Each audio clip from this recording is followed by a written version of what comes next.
नमस्कार साथियों, आपका बहुत बहुत स्वागत है मेरे चैनल पर। और ऐसे लाइक शेयर सब्सक्राइब करने के लिए आपका बहुत बहुत धन्यवाद। और जो नए हैं वो प्लीज़ लाइक शेयर सब्सक्राइब ज़रूर कर लें। तो चलिए शुरू करते हैं बिना देर किए इस वीडियो को। तो भाषा सीखने का उद्देश्य है प्रत्येक स्थिति में भाषा का प्रयोग कर पाना, बी आदेश निर्देश दे पाना और सुन पाना, सी दूसरों की बात को समझ पाना, डी अपने मन की बात कह पाना। तो यानी भाषा सीखने का उद्देश्य क्या है? ऑप्शन ए, प्रत्येक स्थिति में भाषा का प्रयोग कर पाना, क्योंकि भाषा अब हमारी क्या है, अभिव्यक्ति का माध्यम है। हम भाषा के द्वारा ही अपनी बात कह और मतलब दूसरों की समझ सकते हैं और अपनी बोल सकते हैं। अब नेक्स्ट देख लेते हैं, बच्चों के भाषाई विकास में समाज की महत्वपूर्ण भूमिका होती है, यह विचार किसका है? तो यह विचार किसका है? वाइगोस्की जी का, क्योंकि वाइगोस्की ने समाज पर बहुत ही बल दिया है कि बच्चा समाज से ज़्यादा सीखता है। तो हमारा जो राइट ऑप्शन है वो वाइगोस्की है। नेक्स्ट है, विद्यार्थियों का भाषाई विकास समग्रता से हो सके इसके लिए सबसे उपयुक्त अनुशंसा होगी। ए ऑप्शन, शब्दकोश एवं विश्वकोश के प्रयोग की, भाषा प्रयोग के विविध अवसरों की, सतत एवं व्यापक आकलन की, सर्वोत्कृष्ट पाठ्य पुस्तकों की। तो जो हमारा राइट ऑप्शन है वो सी है, सतत एवं व्यापक आकलन की। इसका हम व्याख्या देख लेते हैं। विद्यार्थियों का भाषाई विकास समग्रता से हो सके इसके लिए सबसे उपयुक्त अनुशंसा सतत एवं व्यापक आकलन की है। नेक्स्ट है, लिखित भाषा का प्रयोग ए केवल प्रतिवेदन लेखन के लिए किया जाता है, बी कार्यालयीय कार्यों के लिए किया जाता है, सी अपनी अभिव्यक्ति के लिए किया जाता है, डी केवल साहित्य सर्जन के लिए किया जाता है।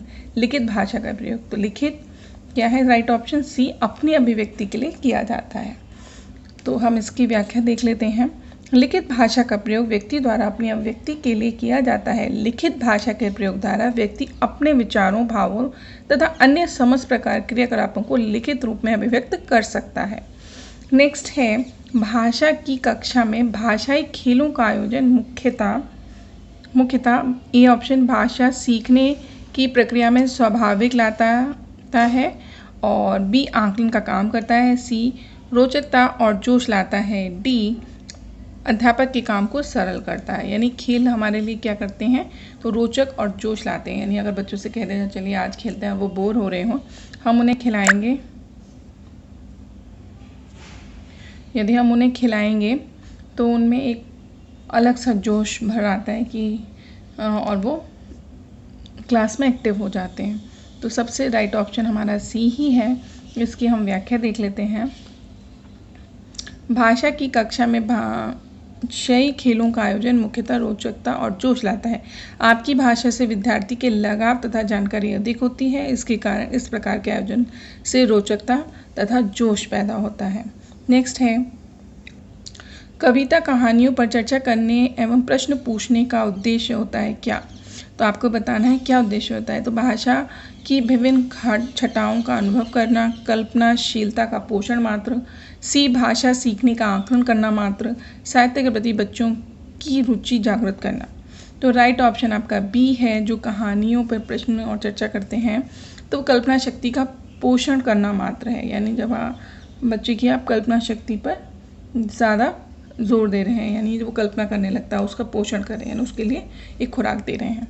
तो नेक्स्ट है हमारा, भाषा का अस्तित्व एवं विकास के बाहर नहीं हो सकता। यानी भाषा का अस्तित्व जो है वो किसके बाहर नहीं हो सकता? परिवार, समाज, साहित्य या विद्यालय।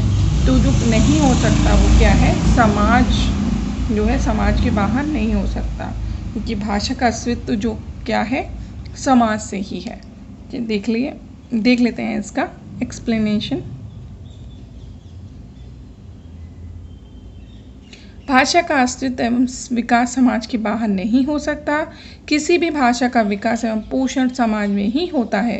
भाषा एक संचित कौशल है जिसका संचय समाज से ही होता है।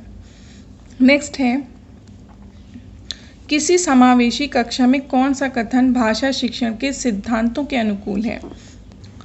प्रिंट समृद्ध माहौल एवं सीखने में मदद करता है। बी अपने बच्चे अपने अनुभवों के आधार पर भाषा के नियम नहीं बना सकते। सी, भाषा विद्यालय में रहकर अर्जित की जाती है। डी, व्याकरण के नियमों का ज्ञान भाषा विकास की गति त्वरित करता है। यानी किसी समावेशी कक्षा में कौन सा कथन भाषा शिक्षण के सिद्धांत के अनुकूल है। यानी बच्चे अपने अनुभवों के आधार पर भाषा के नियम नहीं बना पाते, ये अनुकूल है। तो हमारा राइट ऑप्शन यही होगा। तो हम एक्सप्लेनेशन देख लेते हैं।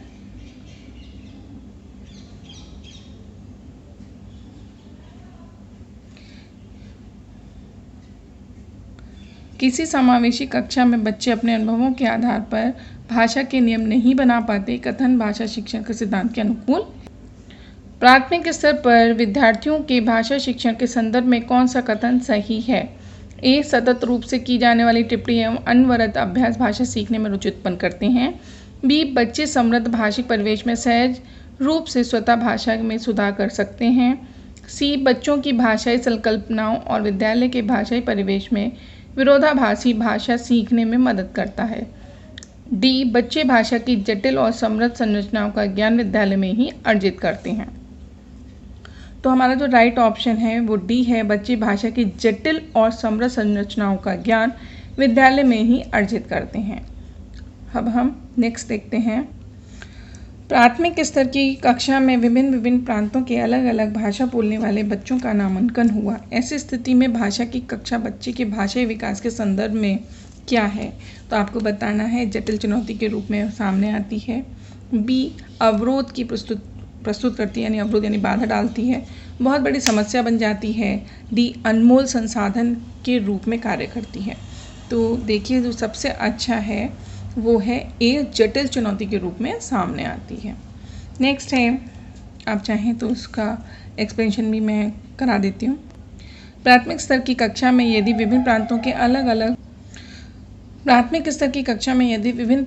अलग अलग भाषा बोलने वाले बच्चों का नामांकन हुआ, तो ऐसी स्थिति में भाषा की कक्षा में बच्चों की भाषाई विकास जटिल चुनौती के रूप में सामने आती है, क्योंकि इस स्तर के विद्यार्थी को प्रत्येक प्रांत की भाषा का ज्ञान नहीं होता।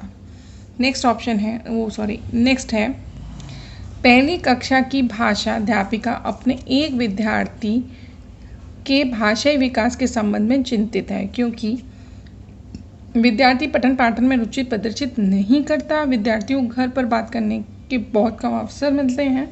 सी, विद्यार्थी के माता पिता और मातृभाषा अलग अलग है। विद्यार्थी अपने साथियों से बहुत झगड़ता है। तो आपको बताना है कि राइट ऑप्शन कौन सा होगा, तो वो है ए ऑप्शन, यानी कि विद्यार्थी पठन पाठन में रुचि प्रदर्शित नहीं करता है। तो इसका फिर हम नेक्स्ट देखते हैं। बच्चों के बोलना सीखने के संदर्भ में कौन सा कथन सही है। सभी बच्चों की बोलना सीखने की गति एक समान होती है। बड़े परिवार में बच्चों को बोलना सीखने की गति तेज होती है। निर्धन परिवार से आए बच्चों की बोलना सीखने की गति धीमी होती है। कहने सुनने से अधिक अवसर मिलने पर बच्चे बोलना सरलता से सीख जाते हैं।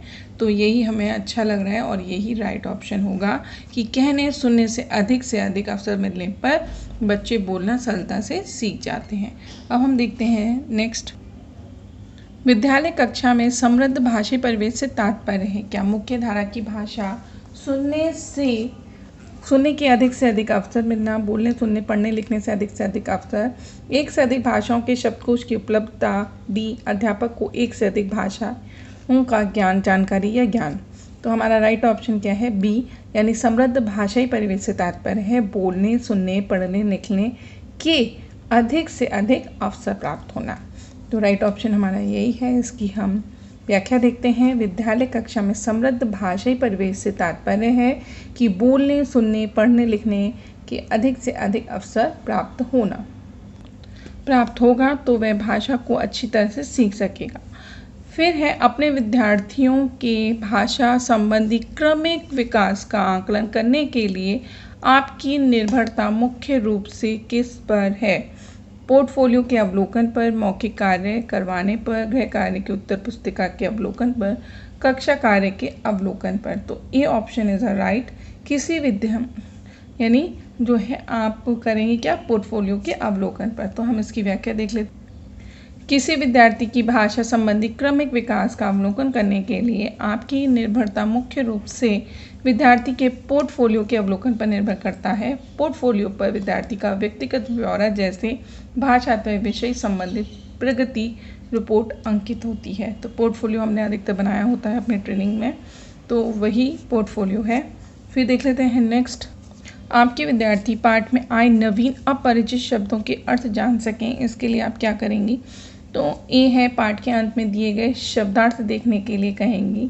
बी शब्द को देखना सिखाएंगी। सी शब्द का अर्थ लिखकर बताएंगी। या डी पाठ के संदर्भ में अर्थ समझने की स्थिति पैदा करेंगी। तो हमारा क्या है सी, पाठ में आए नवीन शब्दों के अर्थ जानने के लिए शब्द के अर्थ को लिखकर बताना अति श्रेयस्कर होता है। विद्यार्थी को अपरिचित शब्दों को जानने के लिए शब्दों का अर्थ लिखकर बताना अधिक उचित होता है। यहाँ तक के लिए बने रहने के लिए आपका धन्यवाद।